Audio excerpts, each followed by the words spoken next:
So ayan,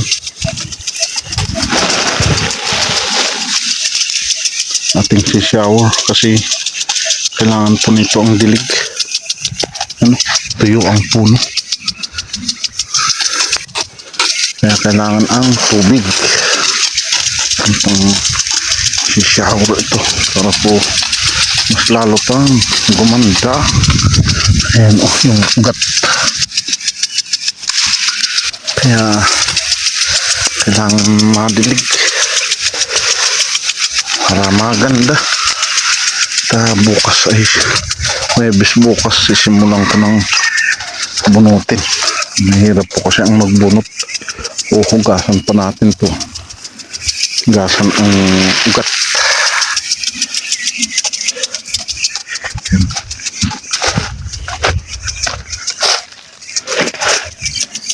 Yan.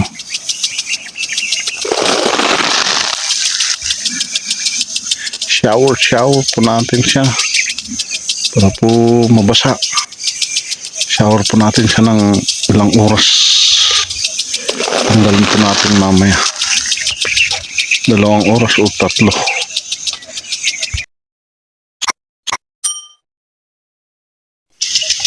So ayan, ganito pala ang sitaw. Pag taglamig din po ay nilalamig. Ayan o. Ngayon lang init ang panahon ay saka po siya gumanda yung dahon sa kanyang dahon sa taas. Ito, marami ng mga bulaklak. Meron na po siyang ito. Ilang araw na rin mag-uulam po ako ng sitaw. Yan o. Ito, kumanda na yung kanyang mga ang tawag doon, mga talbos. Tsaka ito meron na yung pamulaklakan. Tulad nito, ilang buwan na po ito, matagal na po itong tanim po natin.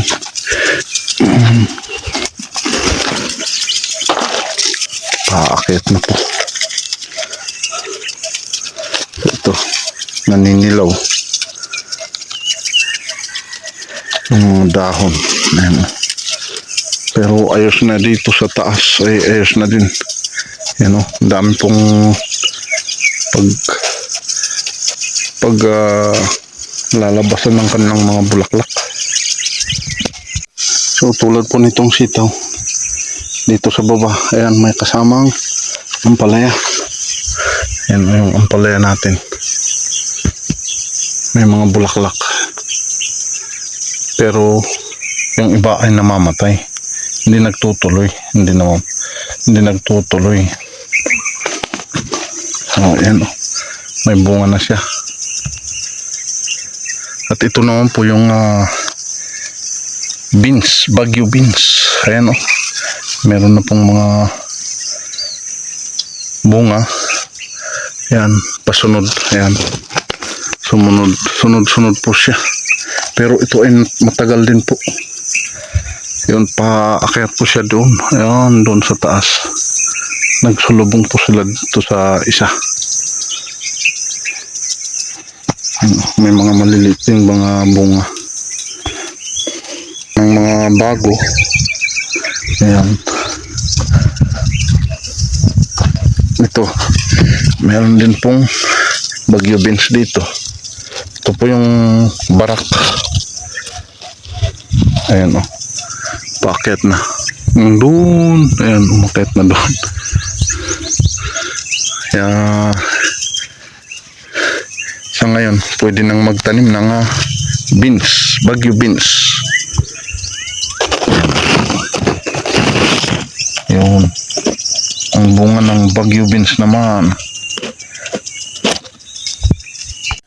So ito, madaming mga sanga, nagsanga na po itong sitaw. Dumami na ang sanga niya. Ayan o, kumpul-kumpul na sila. Kaya kapag mabuhay lahat yan, at magbubunga ay maraming bunga. So dito, ayan o, may pwede nating ulamin pero maliit pa. Yung mga pasunod, saka yan, mga pasunod na yan, yun, ayan o, sunod-sunod. Ito po yung Galaxy Max. Ayan, Galaxy Max po ito. Yan, lalaki na nga talbos yung kanyang main na sanga. Ito po din oh, mga ampalaya din ay tulad din po nung nandun ay nilamig po, ngayon naman po uminit. Ayan oh, ito po yung isa, medyo kakaiba po yung kanyang bunga. Titignan po natin ito pag malaki. Ayan oh. So yun yung mga pinakapit ko dito ng mga tumubong ampalaya. So ito na, pag namunga po naman po ito ay lumaki yung mga bunga, ay meron po tayong pang ulam.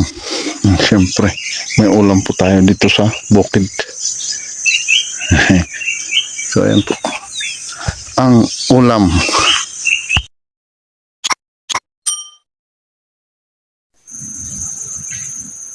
Ayan, harvest muna tayo ng kamatis. Anong magandang luto po sa kamatis para po makarami? Libre po ito, pinapamigay. Kumuha lang ang gustong kumuha. Libreng pangkain o pang ulam. Dami po nito.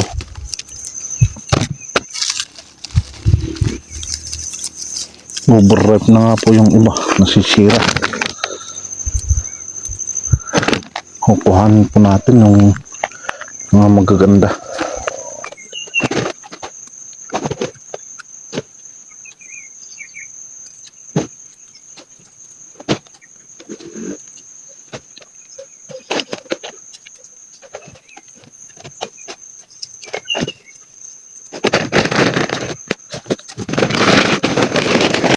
Ayan o, kumpul-kumpul ang kanyang mga bunga.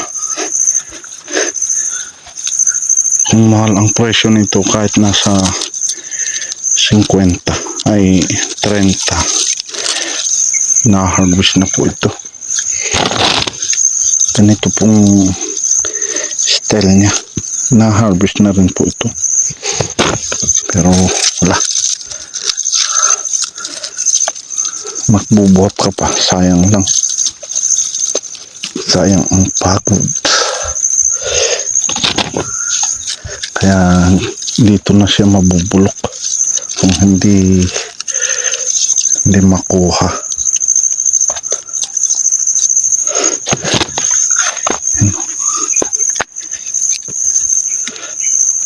Lahat yan marami.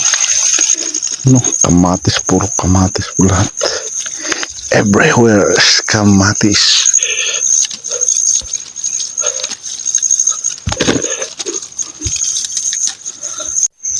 So ayan, marami na po yan. Marami na po ang mabibigyan ito. Ang dami pa po pero nakakasayang at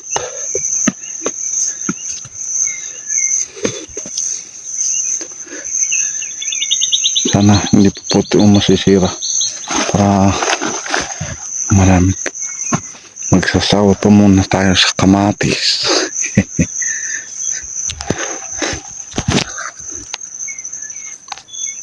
Yan, daming kamatis. Diyan lang naman po yung ating taniman sa kabila. Yan lang, tapat lang.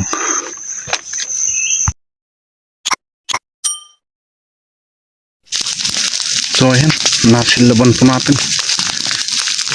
Ayan, lahat po ito.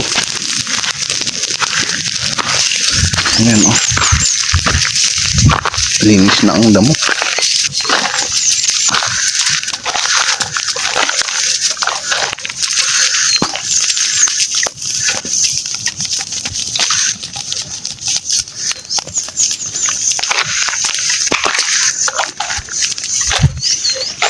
So ito, meron pang damo po nito. I-spray na lang po natin ito ng herbicide. Ayan o.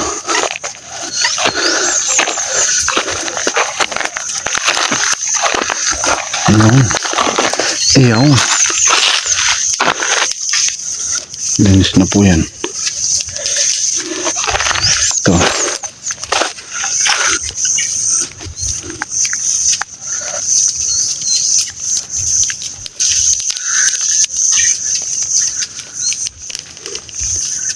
Sa susunod na araw bubungkalin po natin yung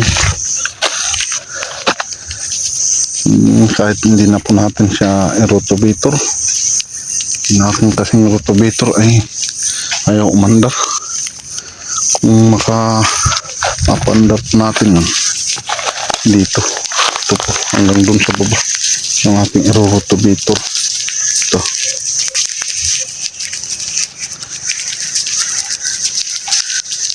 Malawak naman po ito.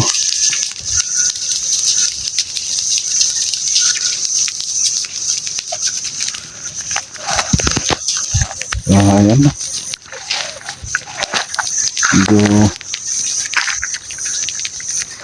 Malawak na yung ating taniman.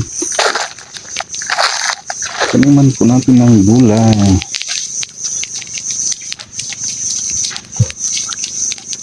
I-shower ko ito mamaya. Shower po natin ito mamaya para mabasa, para madaling mabungkal. So ayan, ang kagandahan po nito, stock po yung lupa po natin. Ayan. At saka meron pa yung ashes. Ito rin ay magsisilbing pataba sa lupa. Ayan, ganda po yung ating lupa rito kasi na-stock. Stock po siya. Ayan o. Maganda yan. Maganda po ito kasi medyo umangat po yung lupa. Saka yung mga nabulok na dahon ay nakumpos na. Diyan na sa lupa. Ayan.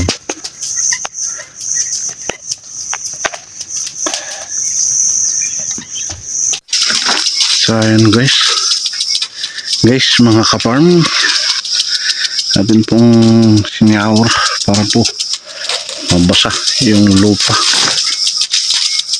Ayan, para madali pong mabungkal,